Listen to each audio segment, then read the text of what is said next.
말씀드린 대로 구원 후에 하나님의 자녀답게 자라가는 과정이 남아있는데 이걸 성화라고 한다고 했죠. 근데 이 성화는 점진적이고 어떤 훈련이나 습관이 다 익어가서 쌓여지는 과정을 성화라고 합니다. 그러면 우리는 어디까지 자라고 변화할 수 있을까? 이게 이제 제가 여러분에게 드리는 문제 제기입니다. 그리고 제 자신에게 하는 질문입니다. 우리가 계속 하나님의 은혜 안에서 자라간다면 어디까지 우리가 변하고 어디까지 성숙할 수 있을까? 제가 이 문제 제기를 먼저 하고 시작하려고 합니다. 에베소서 4장 13절에 보면은 우리가 다 하나님의 아들을 믿는 것과 아는 일에 하나가 되어 온전한 사람을 이루어 그리스도의 장성한 분량에 이르기까지 충만한 데까지 이르리니 그렇게 말씀하셨어요. 여러분 우리가 예수님처럼 그렇게 장성한 분량에 이른다는 말씀이잖아요.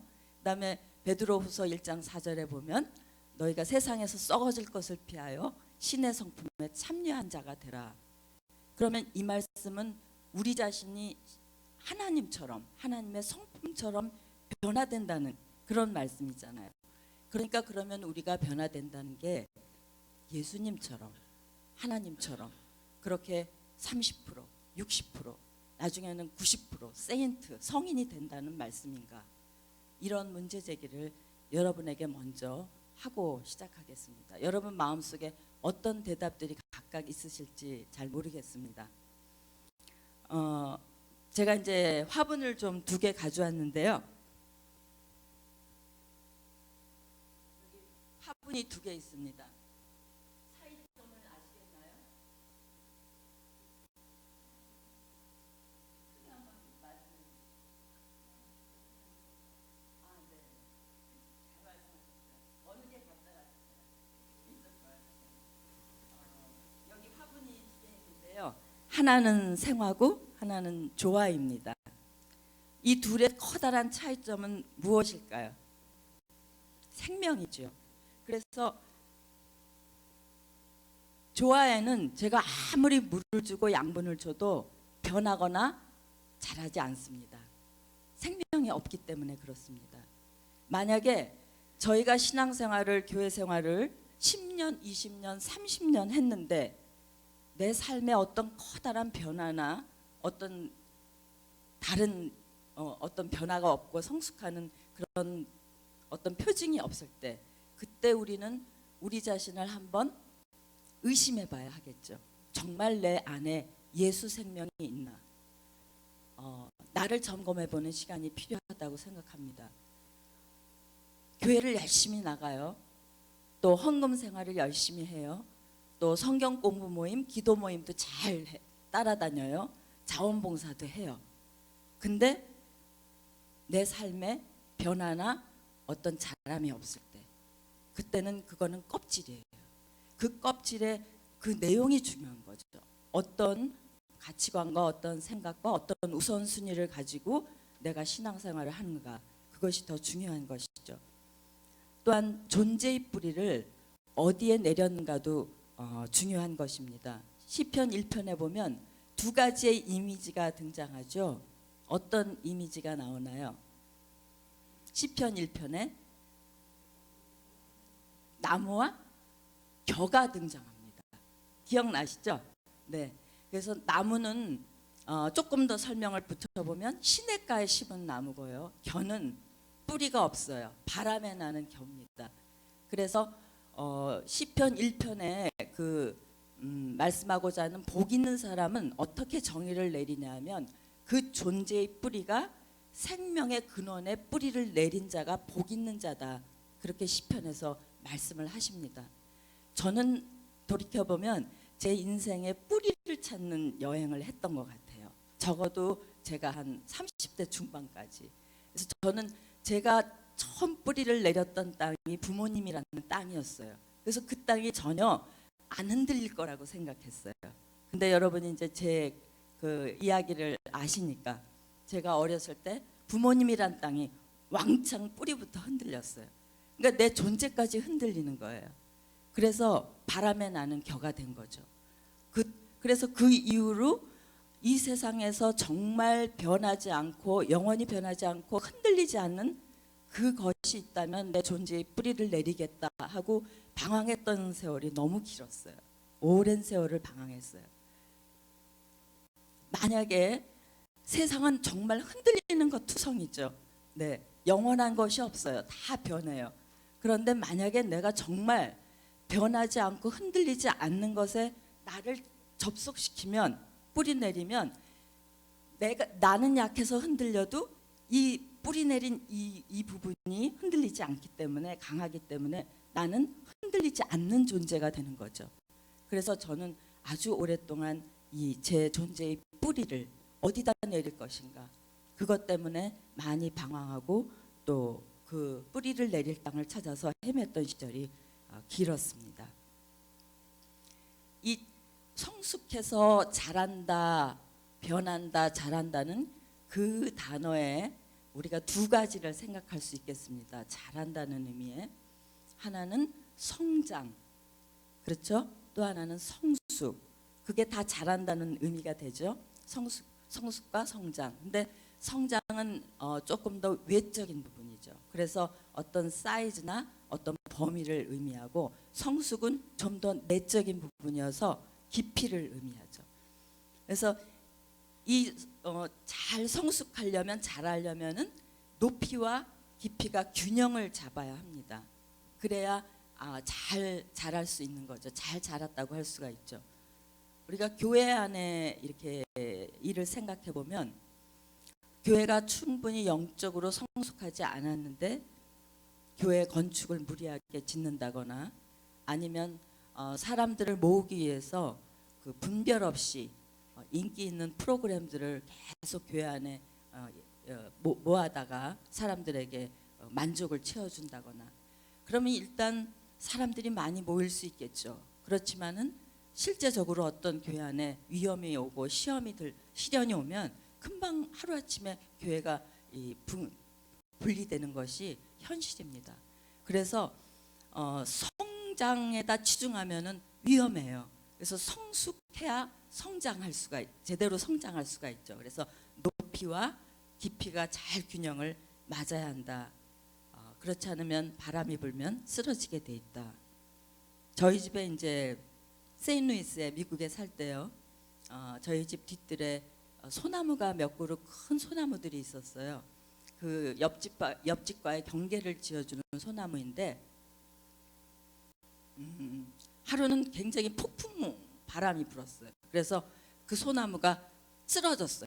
쓰러져가지고 어디까지 쓰러졌냐면 저희 집 지붕을 덮칠 정도로, 지붕의 거의 반을 덮칠 정도로 소나무가 쓰러져 버렸어요.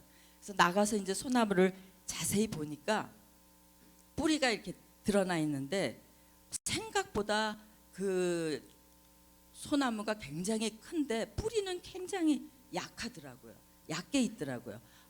그래서 저 소나무가 저렇게 쓰러졌구나, 그렇게 느끼면서 어떤 모습을 봤냐면, 요즘 그 기독교의 거목같이 생각되던 지도자들이 하루아침에 명예나 돈이나 어떤 성적인 문제로 하루아침에 쓰러지는 그런 모습이, 그 참혹하고 초라한 부끄러운 모습이 이렇게 오버랩 되어서 이렇게 느껴지더라고요. 그러니까 그들도 자기가 굉장히 거목인 줄 알고 성숙했다고 생각했지만, 성장했다고 생각했지만, 어떤 그 뿌리는 그만큼 깊지 못했기 때문에, 성숙하지 못했기 때문에 그 성장을 견딜 수가 없었구나, 그 높이를 견딜 수가 없었구나 하는 생각을 하면서 제 자신을 돌아보게 됐어요. 나는 겉으로 드러난 만큼 정말 내 내면의 뿌리가 하나님께 깊이 내려져 있는가, 자라고 있는가, 그런 질문을 제 스스로에게 하게 됐습니다. 다시 정리해 보자면, 생명이 있는 것은 반드시 변화되고 자라게 돼 있다. 그리고 중요한 것은 우리가 우리 존재의 뿌리를 어디에 내렸는가, 그것이 우리 인생의 가장 또한 중요한 문제이다. 그 다음에 자랄 때 성숙과 성장의 같은 균형을 이루어서 자라야 한다. 저는 이제 교회 다닌 지 10년이 넘도록 변하지 않는 사람이었습니다. 왜냐하면 15살 때부터 교회 다녔는데요. 예수님 믿지 않았습니다. 예수님을 4대 성인 중에 한 분으로 믿었어요. 아마 이 자리엔 그런 분이 안 계실 거예요. 근데 저는 4대 성인 중에 한 분으로 믿었어요. 그래서 교회 분들이 예수님만이 유일한 구원자요, 길이요, 진리요, 생명이다 그렇게 말씀하시면 저는 속으로 콧방귀를 꼈어요. 아이고 참 독선적이다. 참 좁다. 그러면서 교만해서 나만 아주 넓은 트인 신앙, 열린 신앙을 가진 사람으로 그렇게 교만을 떨면서 신앙생활을 했습니다. 당시 제게 있었던 거는 단순한 종교적인 열심과 어떤 기독교라는 고상한 액세서리를 가지고 있었던 것이죠. 그런데 교회에서는 겉만 보고 제가 열심히 하니까, 교회들은 열심히 밟으니까, 그러니까 저를 주일학교 교사를 시키시더라고요. 그리고 나중에는 성가대도 하고, 그리고 심지어는 제가 집사 직분까지 받게 됐어요. 근데 그거를 다 제가 넙죽넙죽 다 받아들였어요. 그래서 제 열심, 내 의, 내 자랑, 내 영광으로 그 모든 신앙생활을 여기면서 그렇게 신앙생활을 했습니다. 저는 생명의 근원이신 하나님께 뿌리를 내린 자가 아니라 교회를 다녔지만 여전히 뿌리 없는 바람에 나는 흔들리는 겨였습니다. 저의 문제는 뭐냐면 교회는 다녔지만 하나님과의 친밀한 관계, 릴레이션십이 없었다는 것입니다. 아버지와 관계를 맺지 않고 아버지의 집을 드나들었어요. 얼마나 하나님이 안타까우셨을까요? 저를 보면 알 수 있습니다. 예수님을 안 믿고도 집사할 수 있고요. 예수님을 안 믿고도 장로, 권사, 심지어 신학자, 목사까지 될 수가 있습니다. 가장 불행한 일이죠. 저는 그렇게 예수님과 관계를 맺지 않고 교회 생활을 10년이 넘게 했습니다. 사실 신앙생활의 핵심은 관계입니다. 하나님과의 관계. 이 하나님과의 관계가 성립되지 않고 여러분이 봉사하고 여러분이 다른 일을 하면 여러분 금방 공허해지고 시험에 들고 상처받고 교회 생활이 행복하지 않아요. 하나님하고 이 밀접하게 관계가 친밀하게 맺어져야 그 힘으로 여러분이 신앙생활을 하고 봉사도 하실 수가 있어요.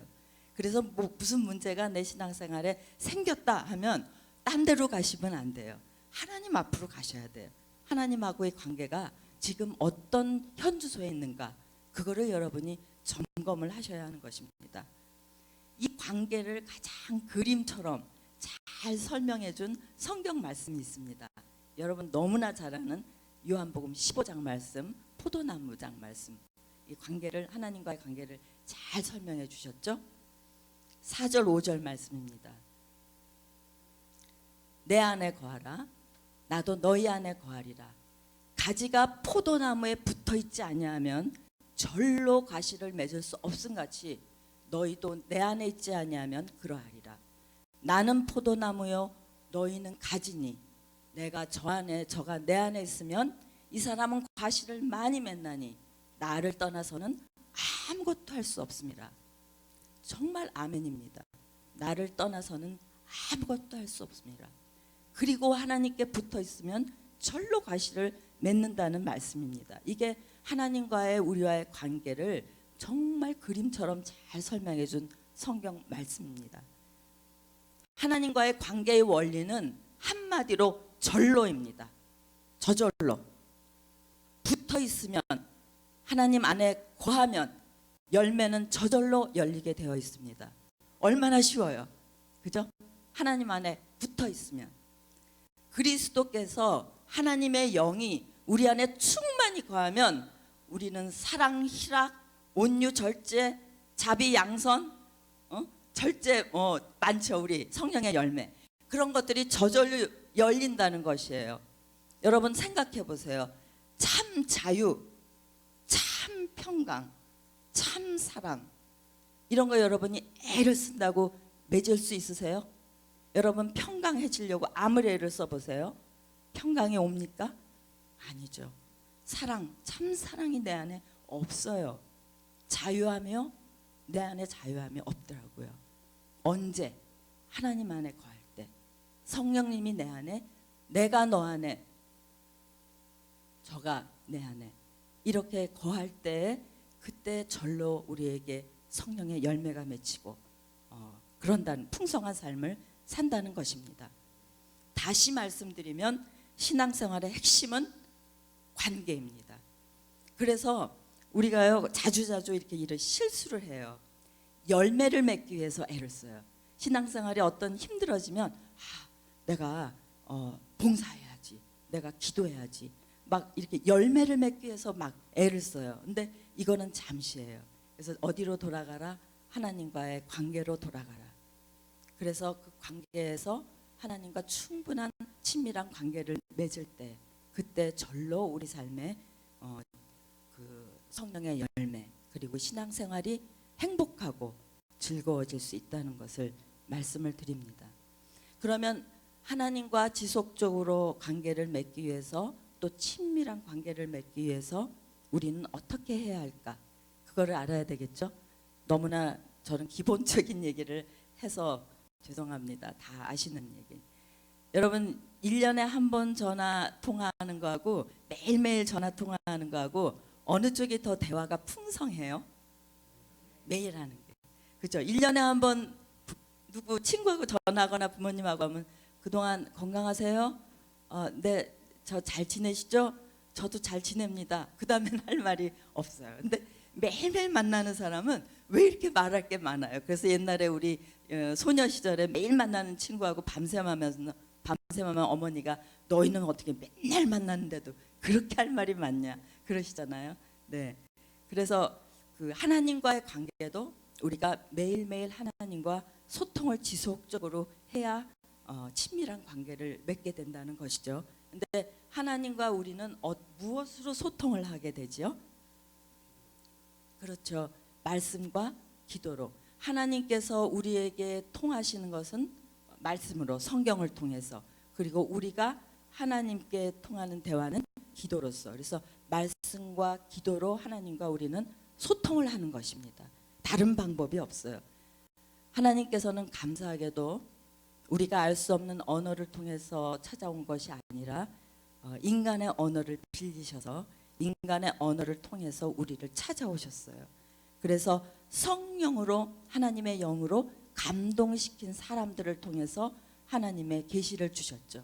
하나님이 누구신지, 하나님이 계획은, 섭리는 무엇인지, 또 하나님의 백성의 삶의 원리는 무엇인지 성령에 감동시키셔서 그런 사람을 통해서 인간의 언어를 통해서 성경을 기록해 하셨죠. 그래서 저희는 성경을 읽을 때 성령의 감동으로 쓰여진 책이기 때문에 그냥 읽으면 육신의 한계가 있어서 깨달아지질 않아요. 여러분 성경 읽을 때는 반드시 우리가 기도를 하고 읽으면 하나님이 눈을 열어주세요. 그러니까 시편 기자의 말씀처럼 하나님 내 눈을 열어 주의 기이한 법을 보게 하소서. 그렇게라도 기도하시고 성경을 읽으시기 바랍니다. 왜냐하면 성령께서 조명해 주셔야 우리가 그 속에 있는 비밀들을 알 수 있지 않습니까? 여러분이 경험하셨지만. 그래서 우리가 예수님께서 그러시죠. 너희가 보기는 보아도 보지 못하고 듣기는 들어도 깨닫지 못한다. 그거는 우리가 육신의 눈으로 귀로 볼 때는 우리가 깨달을 수가 없는데 성령께서 그 말씀을 조명해 주실 때는 우리가 거기에서 은혜를 받게 되죠. 죄송합니다. 제가 물 한 모금.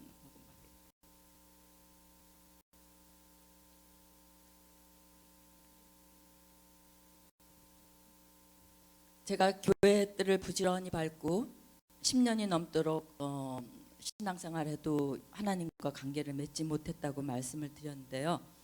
성경도 제대로 한번 읽어보지 않았습니다. 그러고도 저는 성경을 안다고 생각했어요. 그렇게 신앙생활하면서 가끔씩 수련회를 따라가면 거기서 이제 그 분위기에 젖어서 가끔씩 이렇게 흥분하고 내가 하나님 은혜 받은 것 같다. 그러다가도 또 돌아와서 교회 안에 생활하면 예전처럼 또 차가워지고 의심이 생기고 안 믿어지고 그랬었어요. 그게 오래가지 못했어요. 그렇게 모르면서 저를 교사를 시켰다 그랬잖아요. 그러니까 제가 공과 공부를 막 열심히 해가지고 애들한테 막 동화처럼 전설처럼 신화처럼 이렇게 막 재밌게 가르쳤어요. 도덕 교과서처럼 애들을 그렇게 열심히 가르치면서 저는 성경을 잘 아는 사람이라. 왜냐하면 요셉 얘기 알고 아브라함 얘기 알고 야곱 얘기 알고 다 아니까요. 그게 안다고 저는 생각을 했었거든요. 그러다가 저와 신앙 색깔이 비슷한 남자를 만났습니다. 서모 씨라고. 그래서 결혼을 했습니다.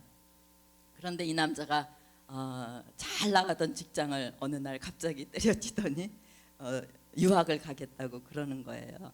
남보다 승진도 빠르고 왜 좋은 회사를 다니는데 왜 이렇게 또 새로운 인생을 살라 그럴까. 그러면서 저도 유학 보따리를 싸가지고 82년도에 도미를 했습니다. 근데 왔는데요. 그 82년도에는 한국하고 미국이 문화 차이가 상당히 컸어요. 지금은 뭐 한국이 어마어마하게 잘 살지만요.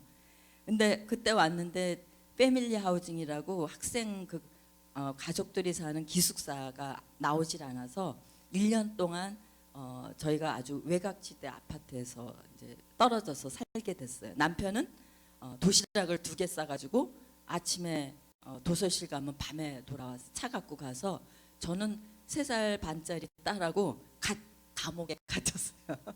말도 안 통하죠. 문화도 낯설죠. 그러니까 감옥에 갇힌 생활을 아파트에서 하면서 그때 비로소 홀로의 시간을 갖게 됐습니다. 그러면서 제가 하나님을 그때 더 찾게 됐어요. 하나님, 하나님이 살아계시다면 저를 좀 붙잡아 주실래요?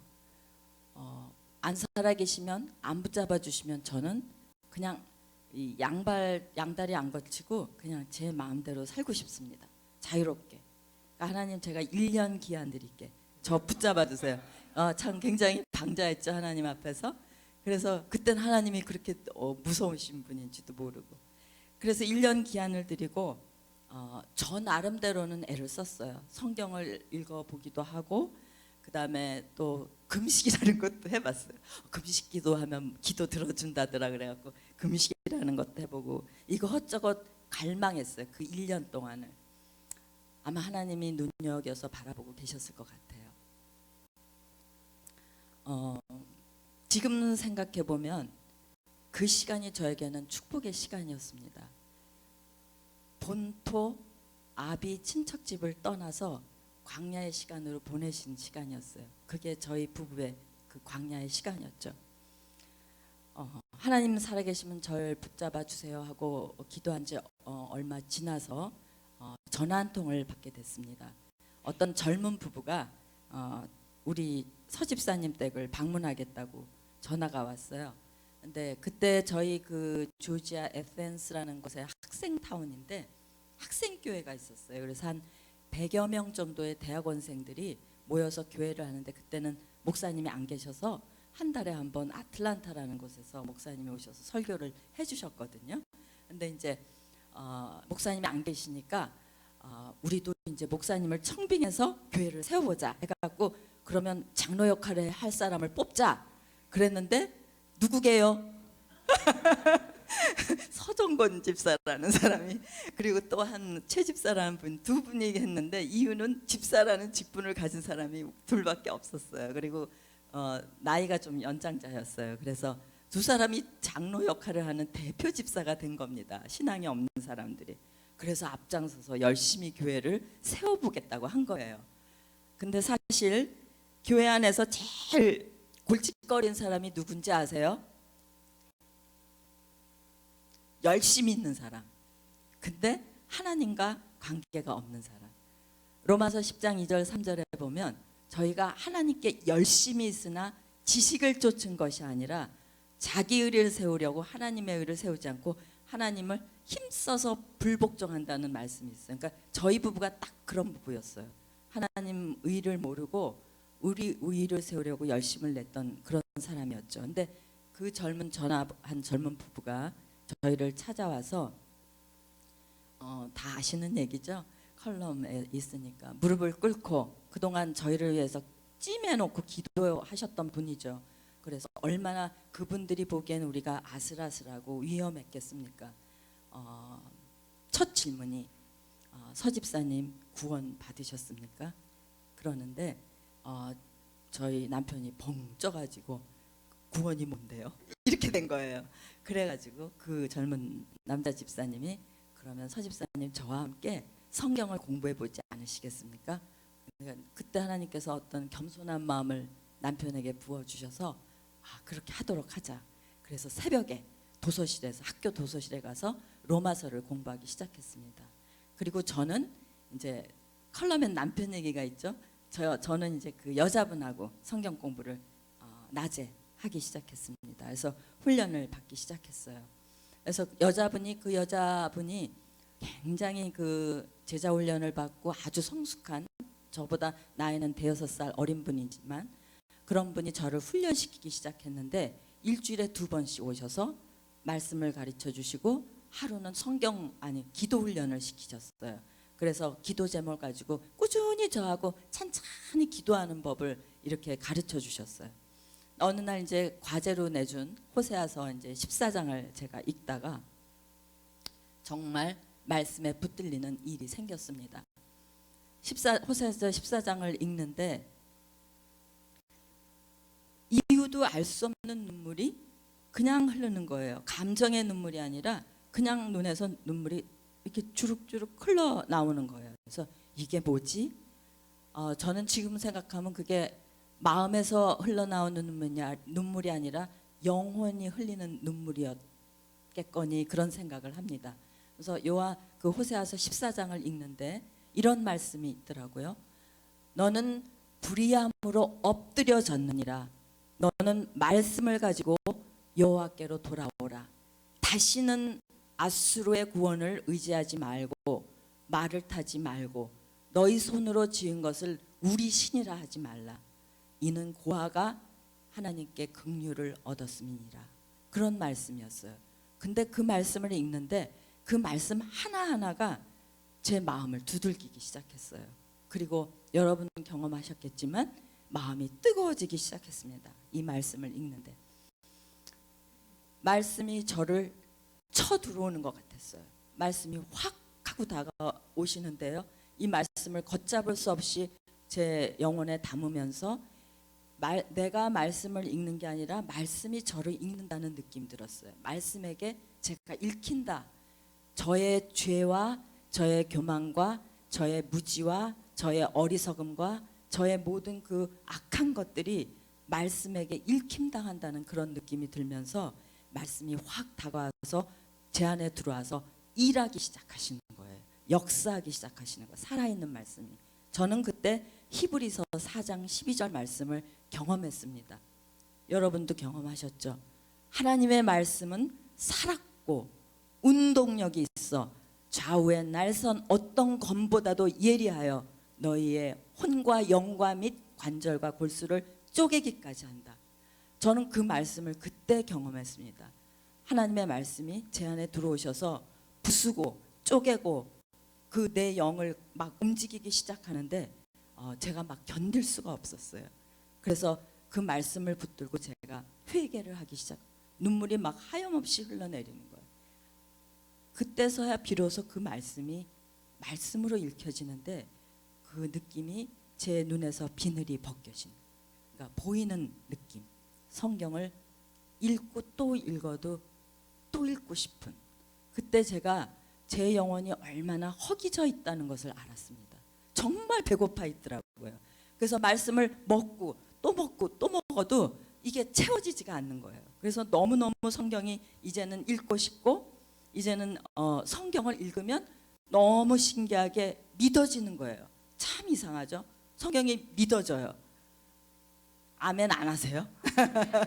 그러니까 그 성령님이 역사하시니까 그렇게 의심하고 불신하고 믿어지지 않던 성경이 읽고 싶고 믿어지더라니까요. 저는 너무 신기했어요. 이게 하나도 그냥 다 믿어지는 거예요. 그걸 너무 감사하게도 저희 남편도 똑같이 경험을 말씀에서 로마서에서 한 거예요. 같은 시기의 은혜를 받아서 얼마나 감사한지. 저희 남편은 성경을 공부하면서 얼마나 거드럭거렸는지요. 성경에다 뭐라고 쓴 줄 아세요? 빨갛게 고백해 보세요. nonsense, nonsense, impossible, wrong. 이건 틀렸어. 이건 넌센스야. 막 자기가 성경에다. 그러다가 저와 똑같이 하나님의 말씀에 붙들려가지고 흔들림을 당한 다음에 이 눈에 비늘이 벗겨진 다음에는 이 성경을 본인이 울면서 지우더라고요. 아멘, 할렐루야. 넌센스 이거 다 지우더라고요. 그러니까 믿어지는 거예요. 이 성경이 성령님에 의해서.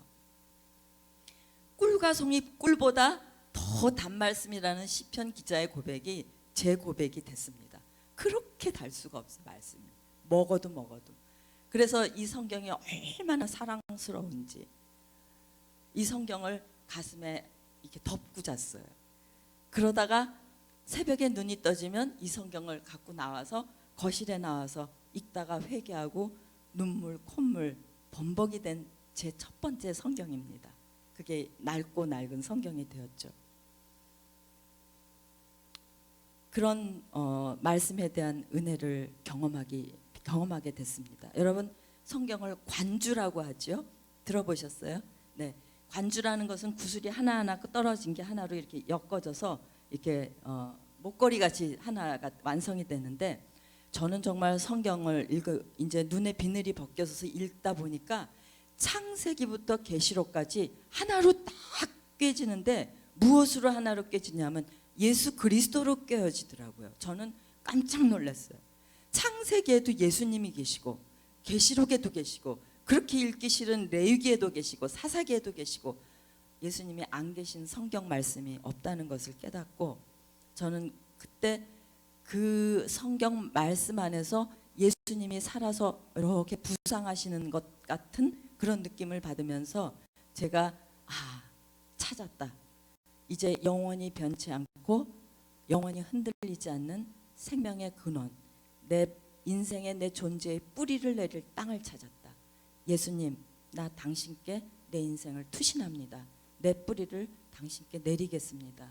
그리고 말씀을 통해서 제가 제 존재의 뿌리를 내리게 됐습니다. 생명의 근원에. 그래서 저는 복 있는 사람입니다. 여러분도 복 있는 사람입니다.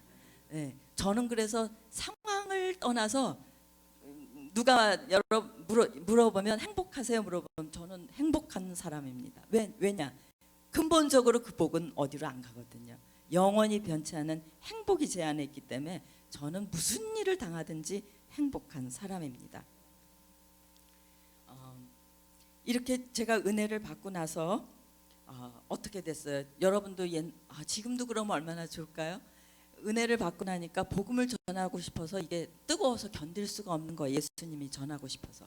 그래서 제가 선교단체나 복음 전도단체에서 나오는 그 전도 용지를 다 모아다가 제가 종합을 해갖고 제가 깨달은 거하고 합해서 복음과의 만남이라는 교재를 4주 교재를 만들었어요. 그래갖고 이걸 들고 이제 그때는 기숙사에 들어갔어요. 그래갖고 유학생 부인들을 찾아다니기 시작했습니다. 그래서 전도를 하기 시작했어요. 그리고 거기에서 조금씩 마음이 열린 분들을 제가 불러다가 우리 집에 초청을 해서 여성 성경 공부를 시작했습니다. 이걸 기회로 해서 부부 성경 공부가 또 우리 집에서 생겼어요. 그리고 이게 기회로 돼서 교회 안에 성경 교사의 일을 하기 시작했습니다. 결국은 이 일이 신학교까지 가게 되는 어떤 계기가 되었는지도 모르겠습니다. 그 당시에 그 에센스 한인 장로교회에 특별한 하나님의 은혜가 임해서 그 말씀 공부를 하는 그 자리에서 변화되는 대학원생들이 수없이 많았어요. 그리고 한 거의 10명에 가까운 목회자가 헌신됐어요. 그러니까 그 당시에 정말 하루도 안 빼주고 새벽 기도를 하고 성경 공부를 하고 지금 생각하면 그 에덴스 한인 장로교회 성령의 불이 활활 타오르고 있었어요. 그렇게 뜨거웠던 교회예요. 그래서 그 은혜를 말씀 가운데에서 저희가 받고 그런 어떤 말씀을 또 전하는 그런 일을 하게 됐습니다. 돌이켜 보니까 정말 마음 이렇게 소름이 돋을 정도로 하나님이 저의 기도를 응답해 주셨더라고요. 제가 1년 기한 드렸죠. 저 붙잡아 달라고. 하나님께서 저를 1년 안에 붙잡아 주셨더라고요. 그 젊은 부부가 사실은 하나님이었습니다. 하나님은 이상한 수염 달고 이상한 옷 입으시고 광채 속에서 꼭 나타나시는 분이 아니라 가장 가까이에 있는 사람을 통해서 우리를 찾아오십니다. 내 이웃을 통해서 찾아오시고 오늘 만난 누군가를 통해서 하나님이 우리에게 메시지를 주셔요. 혹은 나를 통해서 누군가에게 하나님이 나를 통해서 메시지를 주시기도 하죠. 그 젊은 부부는 저를 찾아온 나의 작은 신음에 응답하신 하나님이셨습니다. 그때부터 저는 하나님의 말씀을 매일매일 꼭꼭 씹어서 읽기 시작했습니다. 그리고 그 여자분 젊은 부인이 제 영적 어머니죠. 나이는 어려도 그분이 소개해준 이 노트 아세요? 큐티 노트라는 게 그 당시에 이제 생겼었어요. 그래서 저는 이 노트를 가지고 매일매일 하나님의 말씀 묵상하고 여기다 기록을 하고 또 기도를 하고 기도하다가 깨달은 것을 다시 쓰고 이런 훈련을 계속 하기 시작했습니다. 그러니까 말씀이 이 영혼의 저수지에 이렇게 가득 채워지는 그런 어떤 훈련을 하게 된 거죠.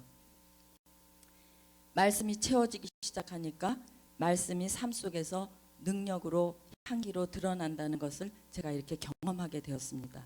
하루하루 내 삶에 내 발에 등불이 되어주시고 또 때로는 내 혀에 말씀이 담아주셔서 지혜의 혀를 허락하여 주시고 또 큰 고난 중에는 내 마음에 어떤 담대한 믿음을 허락하여 주시고 목사님 아까 말씀하셨지만 제가 그 암 선고를 받고 처음에 한 보름 동안 그 오진 뼈암이라는 오진 속에 있었죠. 나중엔 임파선 암이었지만 그 오진을 받고 제가 이제 3개월이나 6개월이면 죽는다는 얘기를 듣고 했을 때 저도 저에게 놀랐어요. 왜냐하면 저는 하나님에게 Why me? 왜 내게 이런 일이 그런 질문 안 나오더라고요. 그냥 하나님 이 고난은 누구나 받을 수 있는 고난이다. 이건 하나님 손 안에 있고 하나님을 온전히 신뢰하고 내가 죽으나 사나 나는 하나님의 것이니까 나는 걱정할 거 없어. 나 하나님께 맡기고 이제 가면 돼. 그래서 제 마음에 상상할 수 없는 평강이 있었어요. 그래서 내가 죽으면 어쩌나 막 이런 두려움이 하나도 없었어요. 그래서 내가 이 기간을 통해서 하나님이 어떠한 분이신 것을 더 알리라, 더 나타내리라 그런 마음으로 그 기간을 지낼 수 있었던 것은 말씀의 능력이었어요. 제가 그 말씀을 큐티를 콰이어 타임을 하고 하나님과 교제하지 않았다면 그런 능력은 그런 평강은 저를 찾아오지 못해요. 근데 제가 하나님이 누구신지를 말씀 속에서 알고 하나님을 전적으로 신뢰하고 하나님은 내가 어떤 고통을 당하고 내가 그 고통 속에서 죽을지라도 하나님은 합력해서 이 고통까지도 선으로 이루실 분임을 내가 믿기 때문에 제가 두렵지가 않았습니다. 여러분 기적 중의 기적은 무엇인지 저는 기적 중의 기적은요 숟가락을 구부리고 내가 탁 하면 뭐가 움직이고 저는 그건 기적 중에 하자 기적이라고 생각해요. 저는 기적 중의 기적은 사람이 마음을 바꾸는 거. 여러분 마음 바꿀 수 있으세요? 아무리 노력해도 그 미운 사람 사랑하지 못하잖아요.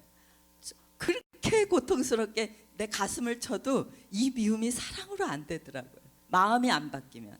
근데 이 마음이 한순간에 바뀌는 순간 이거 기적이에요. 정말 놀랍죠. 저는 기적 중에 기적은 사탄도 흉내내지 못해. 이 기적은 사탄도 하나님의 관점으로 하나님의 마음으로 이 마음을 못 움직여줘요. 단지 떨어지면 안 죽게 한다거나 이런 건 할 수 있을지 몰라도 그건 기적 아니야. 사람이 마음을 바꾸는 거 기적인데요. 저는 이 기적을 말씀 속에서 체험을 했습니다. 제가 정말 큐티하면서 잊을 수 없는 말씀들이 많은데 그 중에서도 베드로전서 3장 8절 9절 말씀 제가 잊지를 못합니다. 제가 형제에게 상처를 받고 많이 힘들어서 나중에는 미움이 생기고 보복 감정까지 생겼을 때 하나님께서 이 말씀으로 찾아오셨어요. 마지막으로 말하노니 너희가 마음을 같이하여 동정하며 형제를 서로 사랑하며 불쌍히 여기며 겸손하며 악을 악으로 욕을 욕으로 갚지 말고 도리어 복을 빌라. 이를 위하여 너희를 불렀나니 이는 너희로 하나님의 유업을 이어받게 하려 하심이라. 저 이 말씀 듣고 깜짝 놀랐어요. 아니 그냥 용서하라는 말씀도 아니고 악을 악으로 욕을 욕으로 갚지 말고 도리어 복을 빌래요. 그리고 이걸 위해서 저를 부르셨대요. 그러니까 제가 이 말씀을 읽고 나서는 못 넘어가겠는 거예요.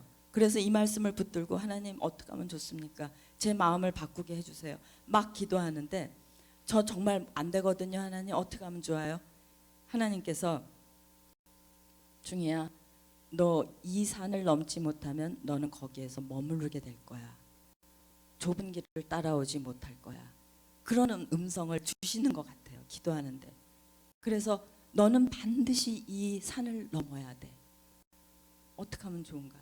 그래서 하나님께 막 기도하면서 그러면 하나님 제가 그냥 복종해 보겠습니다. 그리고 그때부터 이제 기도를 하는데 억지로 의지적으로 하는 거죠. 그 저를 힘들게 했던 그분들을 축복하기 시작했어요. 그분들의 영혼과 그분들의 사업과 그분들의 자녀와 이런 것들을 축복하기 시작했어요. 어떻게 될게요? 성령님께서 일하시니까요. 기도 중에 이 마음이 뜨거워지면서 정말 기도하게 되는 거예요. 다 경험하신 일이죠. 억지로 기도한 것들이 정말 진심으로 내가 왜 이러지 할 정도로 눈물 콧물 흘리면서 축복을 하는 거예요. 그분들의 그 상상 속에서 그분들에게 내가 안수를 하면서 막 축복을 하는 거예요. 막 영혼이 잘 되라 막 그러면서 축복을 하면서 나중에는 진짜 그분들을 보니까 이렇게 사랑스러워지더라고요. 이건 기적 아닙니까? 정말 저는 이걸 기적 중에 아멘 안 하세요? 네, 저는 이게 기적 중에 기적이라고 생각을 합니다. 하나님의 말씀을 의지적으로 복종하고 의지적으로 기도했더니 성령님께서 예쁘게 봐주셔서 저의 마음을 변화시켜 주시고 그 다음에 그 문제 해결은 하나님의 방법으로 대가를 치를 사람은 대가를 치르게 하심으로 하여튼 그 문제를 하나님의 방법대로 해결해 주시더라고요. 무디의 성경책에 보면 TP라고 써 있대요. 수많은 글씨로 성경 구절마다 TP. 그래서 어떤 사람이 궁금해서 무디 선생님 이 TP가 무슨 뜻이죠? 했더니 무디 선생님 뭐라 그러냐면 이거는 tested and proved. 내가 이 말씀이 진짠가요? 한번 그렇게 살아봤더니 진짜더라. proved 됐다.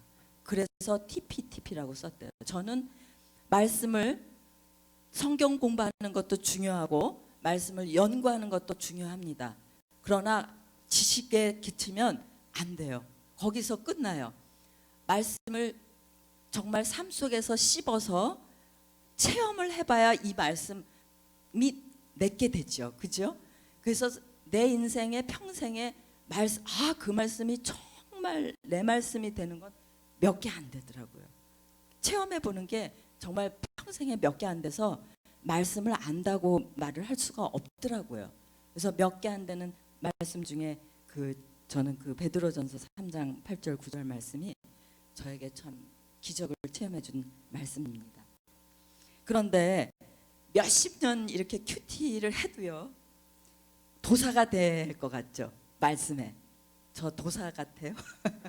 몇십 년 큐티를 해도 다 까먹어요. 장로님 다 기억나세요?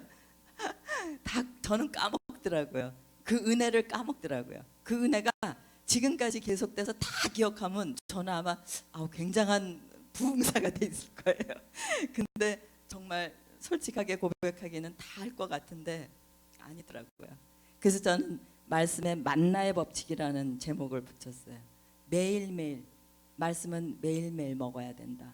그리고 내 말씀이 말씀을 은혜 받으면 저기까지 비춰주는 게 아니라 조명등처럼 시편의 내 말씀은, 하나님의 말씀은 내 발의 등이라고 해서 바로 앞을 비춰주시는 거예요. 한 걸음 한 걸음 순종해서 가는 거지, 뭐 예언받고 말씀이 조명등처럼 확 봐서 다 미래를 알고 걸어가게, 그거 아니에요. 한 걸음 한 걸음 이게 일로 가서 이게 될 건가 하는 그런 의심이 들 정도로 한 걸음씩 가는 것이죠. 그게 하나님의 말씀의 인도하심입니다. 조금 더 솔직한 고백을 드려보겠습니다. 제가 신앙생활을 하면서 그렇게 첫사랑에 빠지고 은혜를 경험했음에도 불구하고 참 많은 시간을 영적 침체를 겪었고 또 슬럼프를 겪었습니다. 그래서 몇 날 며칠, 몇 주, 아니요, 좀 더 솔직히 얘기하면 몇 달씩 하나님 말씀을 안 읽은 적도 있어요. 기도가 안 되는 적도 있었습니다. 그러면 죄책감이 들어요. 아우, 어떡하지? 나 어떡하지? 그런데 제가 그럴 때마다 인생의 어떤 표 하나를 제 나름대로 만들었어요. 지금 다시 시작하자. 그러니까 후회하지 말고 죄책감 가지 말고 그냥 그 마음이 들 때 시작하면 돼요. 그래서 또 실패하면 또 지금 다시 시작하자 해서 며칠 하다가 또 실패하면 지금 다시 시작하자. 그게 이어지면 되는 거니까요. 그렇게 해서 저는 그 하나님 말씀을 콰이어 타임을 하면서 지내왔습니다. 그것이 저의 신앙을 성숙으로 자라게 하는 어떤 하나님 말씀을 읽고 묵상하는 어떤 콰이어 타임이 하나님과의 친밀한 교제를 만들어주는 그런 귀한 시간이었습니다. 만약에 우리가 이렇게 하나님과의 친밀한 관계를 유지하는 아름다운 경건의 시간을 가지면서 이 시간이 남을 판단하는 도구가 되고 또 교만이 생긴다면 차라리 접으세요. 큐티노트를 접으세요. 하지 마세요. 기도도 하지 마세요. 차라리 겸손한 게 나은 것 같아요. 저는 그 지식이 많이 쌓인 분들이 그 말씀을 가지고 막 싸우고 본인이 가장 옳다고 주장하고 이런 걸 이렇게 볼 때 차라리 기도도 안 하고 말씀도 몰라서 겸손한 게 하나님께 덕이겠구나 하는 생각을 할 때가 있어요. 그래서 그럴 때는 남을 판단하는 도구가 되거나 내 경건 생활이 교만이 될 때는 차라리 잠시 쉬십시오. 말씀을 읽으면서 조심할 거 두 가지만 제가 그냥 훈련하면서 깨달은 거 하나 두 가지 나누겠습니다. 첫째는 숲과 나무를 같이 볼 줄 알아야 된다. 우리가 콰이어 타임을 하면요, 나무를 보는 것과 같아요. 말씀 한 구절을 읽고 거기서 이 냄새 맡고 향기 나서 여기는 이런 나무가 있고 이런 색깔의 꽃이 있구나 하고 거기에 푹 빠져서 있죠. 그러다 보면은 성경을 잘못 해석할 수가 있어요. 저는 어디 이렇게 방문했다가 어느 목사님이 그 오병이어의 기적 설교를 그 나중에 제자들이 다 먹고 그 12광주리로 이렇게 걷어들이는 그런 거 얘기하시면서 청소 잘하자고 설교하시는 거 들었거든요.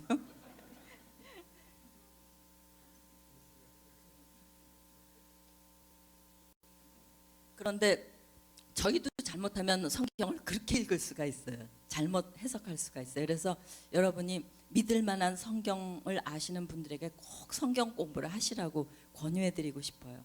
그래서 전체적인 숲의 모양이 어떤지, 그리고 이 말씀은 어느 부분에 어느 계곡 속에 있는 나무인지를 알아야 그 전체의 맥락을 통해서 성경 말씀을 잘 이해할 수가 있는 것입니다.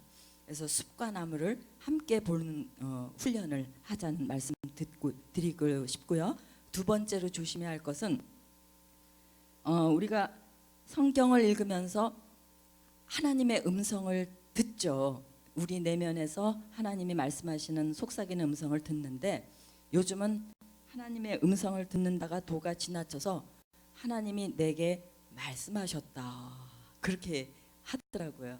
그래서 무슨 하나님의 음성에 대한 책이 굉장히 많이 나오는데 저는 굉장히 조심해야 된다고 생각합니다.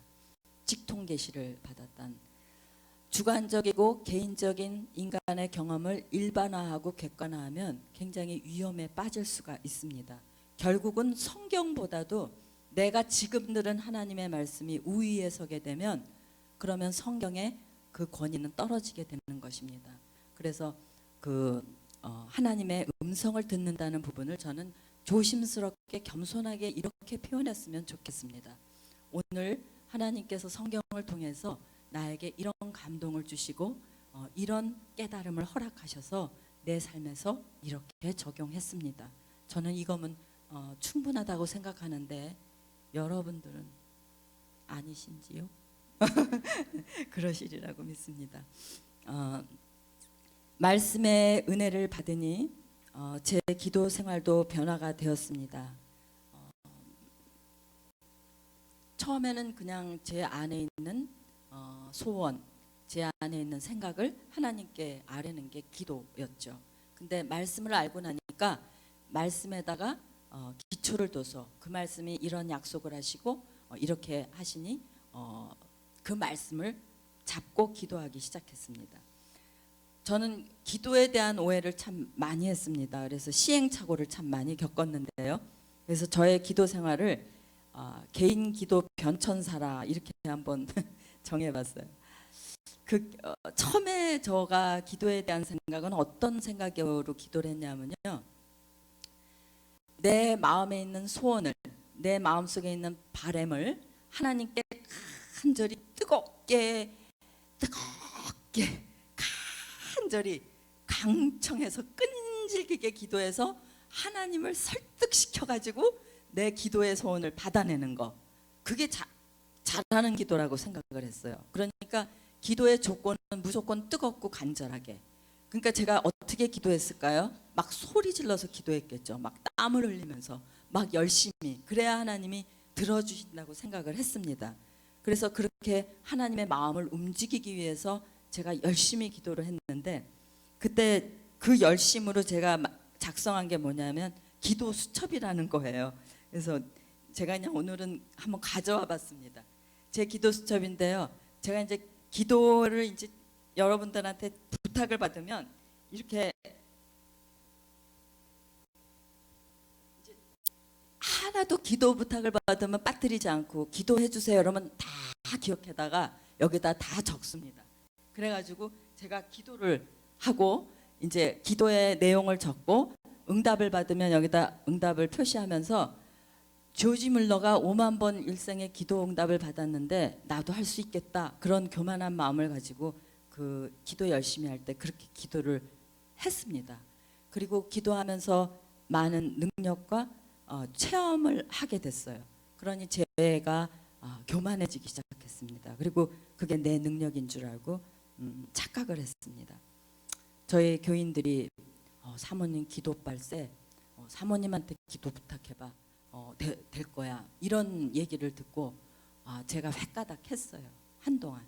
그래서 제가 굉장히 기도에 능력이 있는 사람으로 착각을 하고 기도하면 무슨 일이 벌어질 것 같은 그 어떤 인간적인 욕심이 생겨서 부끄러운 고백이지만 토요 여성 기도회를 만들어서 교회 안에서 기도회를 하면서 그 기도회를 통해서 사람들이 막 다 횟가닥 뒤집어지고 변할 줄 알았어요. 그런 교만함이 제 안에 확 들어와 있었습니다. 하나님이 가만히 계실 리가 없죠.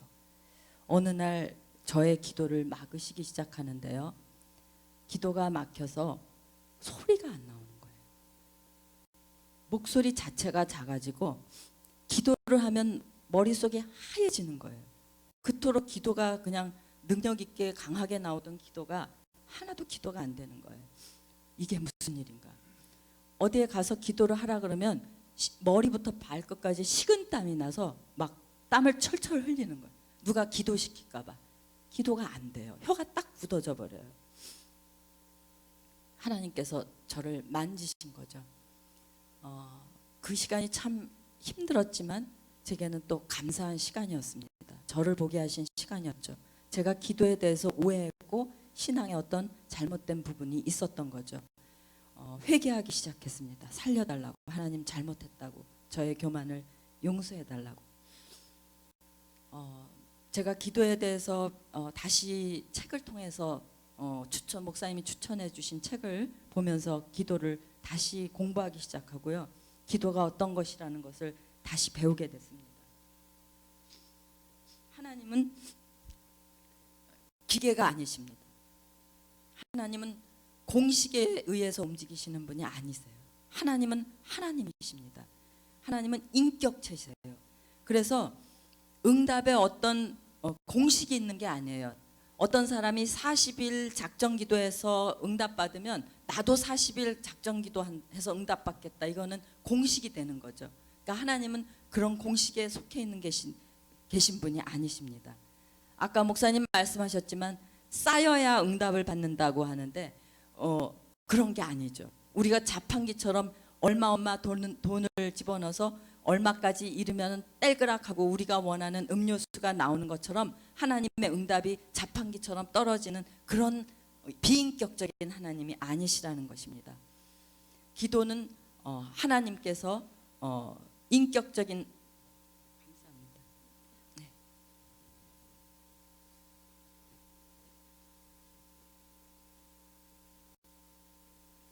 하나님이 인격적인 하나님이시기 때문에 우리도 하나님을 어떤 틀에 박지 아니하고 인격적으로 기도해야 된다는 것입니다.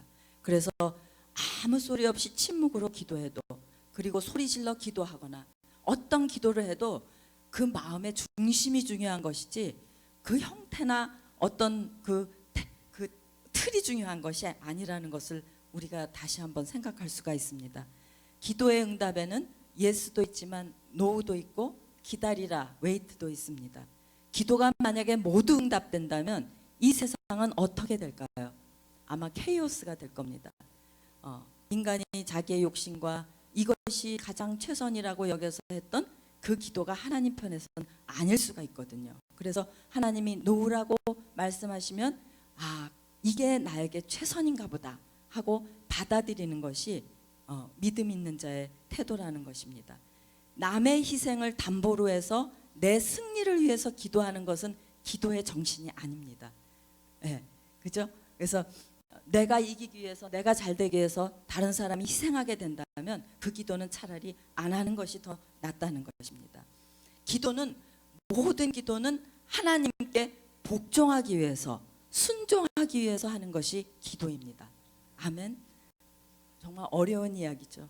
내 소원을 이루기 위해서 하는 게 기도가 아니라 하나님께 순종하기 위해서 하는 것이 기도라는 것입니다. 기도의 능력은 상황은 변하지 않아도 내 마음이 변하고 내 시각이 하나님의 시각으로, 믿음의 시각으로 바꿔주시는 것이 기도의 능력입니다. 우리는 기도의 능력을 상황이 바뀌는 걸로 착각을 할 때가 있죠. 그러나 그게 아니라 그 상황은 그대로 있을지라도 내 마음이, 내 시각이 변하는 것이 기도의 능력이라는 것입니다. 기도에도 두 가지를 아까 말씀에도 두 가지 조심했으면 하는 말씀 드렸는데, 기도에도 두 가지만 말씀을 드릴게요.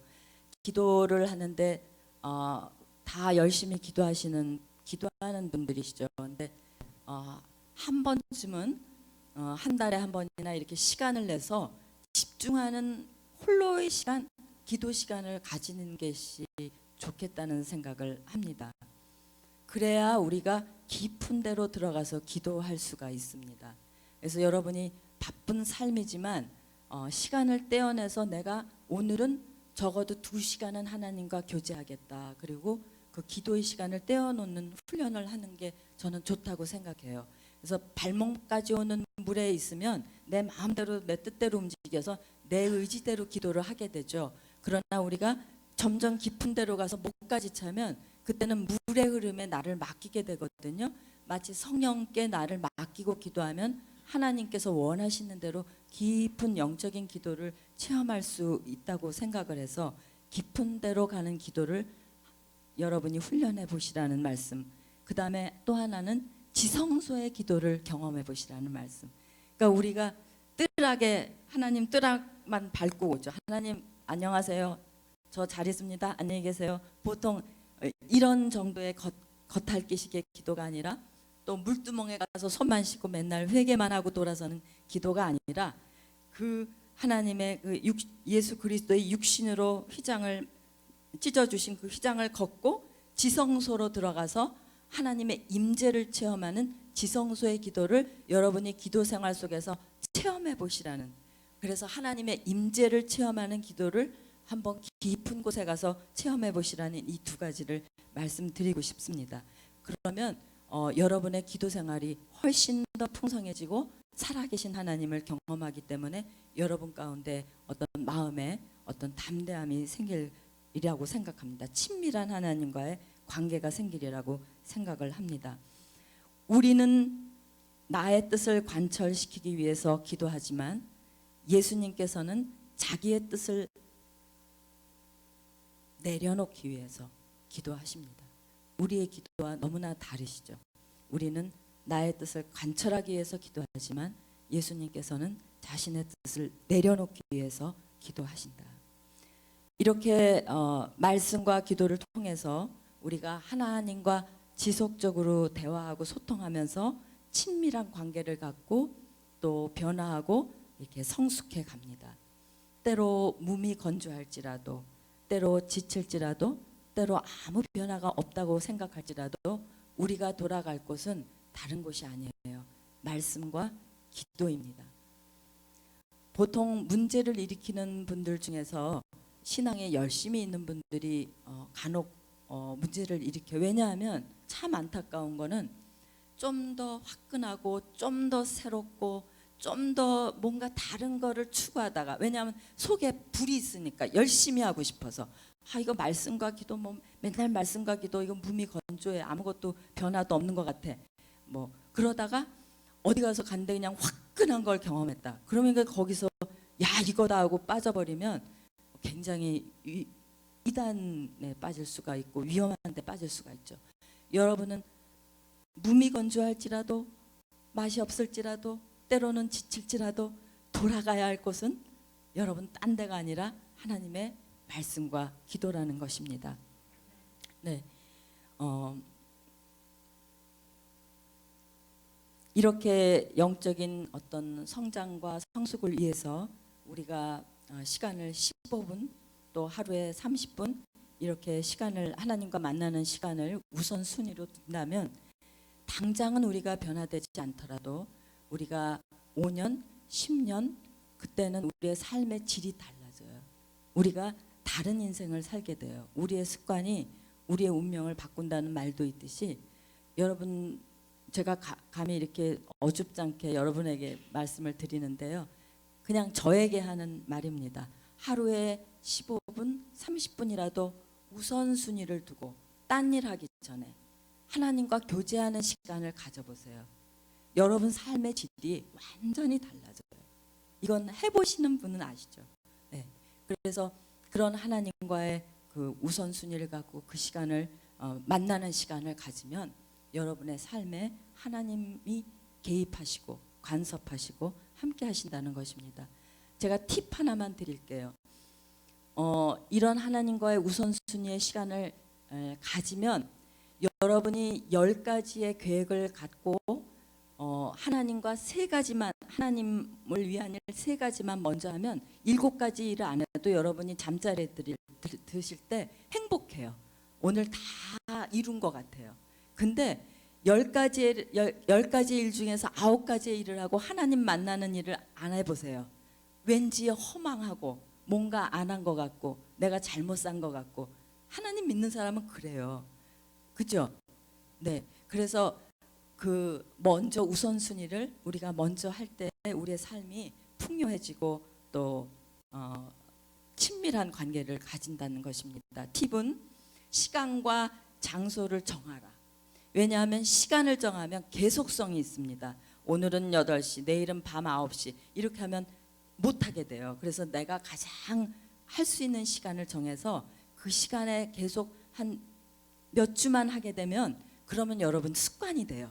그래서 이제는 그 시간이 되면 저절로 하고 싶은 마음이 들어요. 이게 습관이 될 때까지 여러분이 시간을 정해서 하시고, 장소를 정하는 이유는 안정성이 생겨요. 오늘은 애들 방에서 침대에서 하다가, 오늘은 부엌에서 식탁에서 하다가, 안방에서 하다가 그러면 정신 사납고 안 돼요. 계속성이 안정성이 없어요. 그래서 내가 이렇게 내 삶의 주변에서 찜을 해놓으세요. 아, 요 자리에 가면 내가 성경을 펴고 읽고 기도하는 장소, 가장 방해 안 받는 장소를 찜해 놓으시고 시간을 정해 놓으시면 이제는 그 자리에 가면 나도 모르게 기도하게 되고 나도 모르게 성경이 펴지게 되는 것이죠. 그래서 그런 훈련을 여러분께서 어떤 성숙으로 향하는 신앙 생활 가운데 하시고 계시지만 하시라는 그런 말씀을 드립니다. 신앙 여정 중에서 우리를 성장 성숙시켜주는 빼뜨릴 수 없는 거는 고난, 광야, 학교죠. 이거는 너무 큰 과제여서 제가 여기에선 이 시간은 짧아서 말씀을 못 드리겠지만 우리를 가장 성숙시켜주는 시간은 고난의 시간인 것 같습니다. 우리가 무탈하고 행복하고 아무 결핍이 없고 부족함이 없는 그 행복한 시간은 하나님 안에선 돌이켜보면 어떠한 영향력도 내 삶에서 다른 사람의 삶에서 영향력을 발휘하지 않습니다. 그러나 내가 고난을 겪고 아픔을 겪고 결핍이 있던 그 가시 같은 고통의 시간은 반드시 하나님께서 그 시간을 통해서 나에게 실력을 키워주세요. 진짜 행복이 뭔지 아는 역량을 키워주시고 감사가 뭔지 아는 역량을 그 시간을 통해서 키워주시고 이 고난의 시간을 학교를 거쳐야 내가 다른 사람을 공감할 수도 있고 세워줄 수도 있고 하나님의 일을 할 수 있는 보석이 돼요. 그래서 어렵지만 그 시간을 지나는 게 너무 고통스럽고 힘들지만 그렇지만 그 시간이 축복의 시간이라는 건 여러분이 지나놓고 나니까 아시죠? 아멘이시죠? 저는 그렇더라고요. 제가 고난을 겪어봤기 때문에 아픈 분들의 마음을 알고 손을 잡아줄 때 같이 눈물을 흘릴 수가 있더라고요. 그래서 예수님이 인간이 되신 거죠.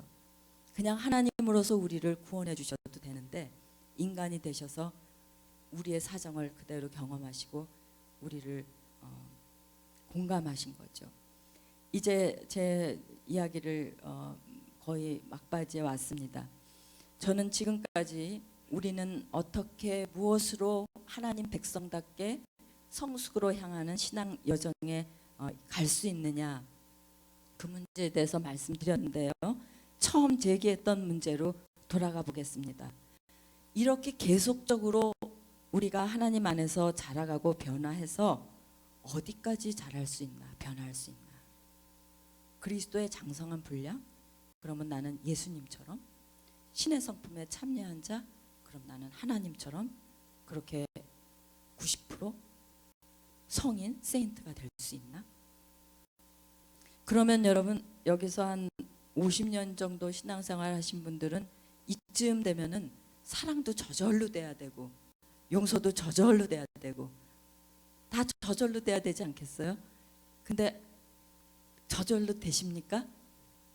손 들어보세요. 저절로 되시는 분 안 되죠. 참 이상하게 그렇게 자라간다 그러는데 왜 자라가는 내가 옛날보다 더 용서가 못하고 사랑 못할 때가 생긴다는 거죠. 도대체 왜 그럴까? 저는 이게 의문이었어요. 성화되어 간다는 건 뭘까? 성숙으로 향한다는 건 도대체 뭘까? 예수님처럼 자라고 하나님의 성품에 참여한다는 건 도대체 뭘까? 어디까지 나는 변할 수 있는 거지? 그게 제 의문이었습니다. 근데 성화라는 것은 30%, 60%, 90% 성이 돼간다는 말이 아니라는 것이죠. 우리가 예수님을 믿고 확실히 변한 거 하나 있습니다. 뭐 변했냐면 신분 변했어요. 어둠의 자녀에서 빛의 자녀로, 마귀의 자녀에서 하나님의 자녀로. 이 신분은 영원히 변치 않죠. 이거는 하나님이 끝까지 우리의 신분을 변치 않게 간직하고 있습니다. 나는 하나님의 딸입니다. 이 신분은 변치 않습니다. 또 하나, 예수님 믿어도 하나님 믿어도 변치 않는 거 있습니다. 보게요. 죄성입니다. 반대하실 분. 죄성이 여전히 있어요. 우리의 본질적인 죄성은 여전히 내 안에 있습니다. 나는 하나님의 딸로 신분은 변화됐지만 육신을 입고 있는 한 나의 죄성을 벗어나지는 못합니다. 그래서 죄와 싸워야 하는 존재, 이 땅에서 육신을 입고 있는 이상. 그래서 사도 바울은 로마서 7장에 뭐라고 합니까? 여러분 너무나 잘 아는 한탄스러운 고백. 오라 나는 공고한 자로다.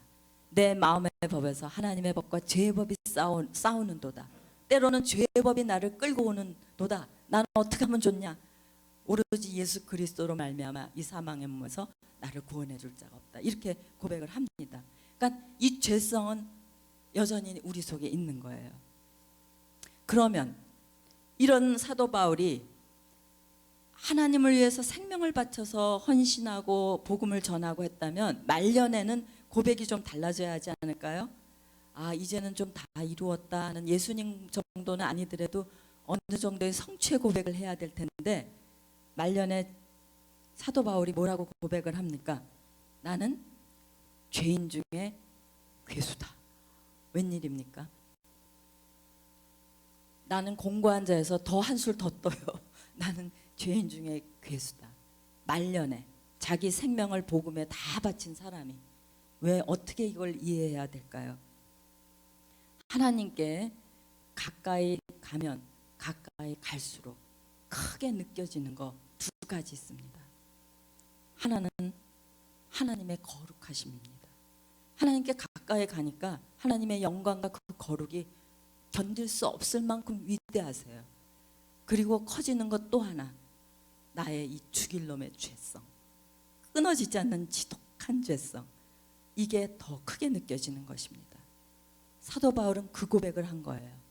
하나님께 거룩을 향해서 한 걸음 한 걸음 더 가까이 갈수록 하나님의 영광은 너무나 어미하시고 나는 너무나 더러워서 죽게 되었다는 거예요. 그래서 하나님을 만난 사람은 떼굴떼굴 굴르잖아요. 나는 죽게 되었다. 나를 떠나소서. 그렇게 내 죄가 너무나 커서 하나님의 거룩하심은 너무나 찬란해서, 그래서 하나님의 긍휼을 구하는 거죠. 물론 우리가 볼 때는 사도 바울이 참 인품적으로도 성숙해지고 분명히 우리 인간적인 눈으로는 훌륭한 사람으로 변해 있을 거예요. 옛날보다. 그러나 사도 바울이 하나님 안에서의 진정한 그 자람은 뭐냐 하면 나의 피조물된 이 연약함과 죄성은 더 커지고 하나님의 그 광대하심과 영광과 거룩하심은 더 커져서 뭐가 내게 필요하냐 하면 그때는 하나님의 은혜가 아니고는 나는 살 수 없는 존재입니다. 하나님 나를 긍휼히 여겨 주시옵소서. 이게 가장 성화된 자의 고백입니다. 하나님이 없이는 안 됩니다. 하나님은 너무 거룩하시고 나는 너무 더럽습니다. 하나님 예수 그리스도의 은혜가 아니고는 이 사망의 몸에서 나를 구할 자가 없습니다.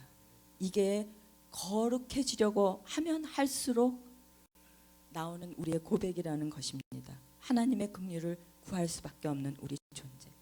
그래서 저희는 처음 믿을 때에도 100%의 하나님의 은혜가 필요하지만 마지막 하나님 앞에 설 때에도 더 깊고 더 높고 더 넓은 하나님의 100%의 은혜가 우리에게 필요한 존재입니다.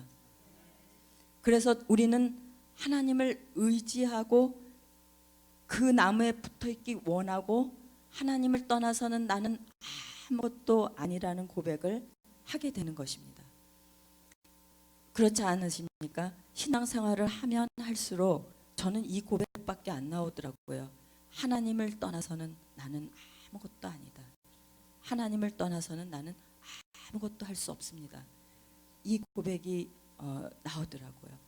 육적 성숙은 독립입니다. 우리가 아이들이 자라서 자랄수록 육신적으로는 성숙한 건 독립이죠. 그러나 신앙적인 성숙은 의존입니다. 신앙으로 성숙하면 성숙할수록 내가 할 수 있다고 독립해서 나 혼자의 힘으로 인생을 살아가겠다고 했던 사람이 하나님을 알고 하나님의 은혜를 체험하면, 그러면 하나님을 의존할 수밖에 없는 자기 존재의 의식을 하고 하나님께 점점 어린애처럼 나는 아무것도 할 수 없으니 하나님 나를 도와주세요. 하나님 떠나서 난 아무것도 아니에요. 그리고 하나님을 의지하는 할수록 하는 것이 그것이 신앙적인 성숙입니다. 육신적인 성숙과 달라요. 독립선언이 아니라 항복선언을 하고 하나님 앞에 가는 것이 신앙의 성숙이고 그것이 성화입니다. 그렇다면 예수님의 장성한 분량으로 자라간다는 의미는 무언가? 저 그 의문이 하나 남았었거든요. 이거는 내가 자라는 게 아니라 내 안에 계신 예수님이 자라셔서 예수님이 드러나는데 어떻게 드러나냐 하면은 내가 죽어야 내 안에 계신 예수님이 드러나실 거 아닙니까? 내가 자라서 내가 성숙해서 내가 성화돼서 내가 드러나는 게 아니라 나는 죽고 내 안에 계신 예수님이 드러나야 그게 예수님의 장성한 분량에 이른다는 얘기예요. 내가 그렇다는 게 아니라 내 속에 계신 예수님이 장성한 분량으로 우리 안에 충만히 거하셔서 그 예수님이 드러날 때 그게 그리스도의 충만한 분량에 자라간다는 소리예요. 그러니까 그렇게 되기 위해서는 나는 죽어야 됩니다. 그래서 아마 사도 바울은 내가 날마다 죽노라 그런 고백을 했나 봅니다. 내가 죽고 그리스도가 사실 때 그리스도의 장성한 분량이 드러나는 것입니다.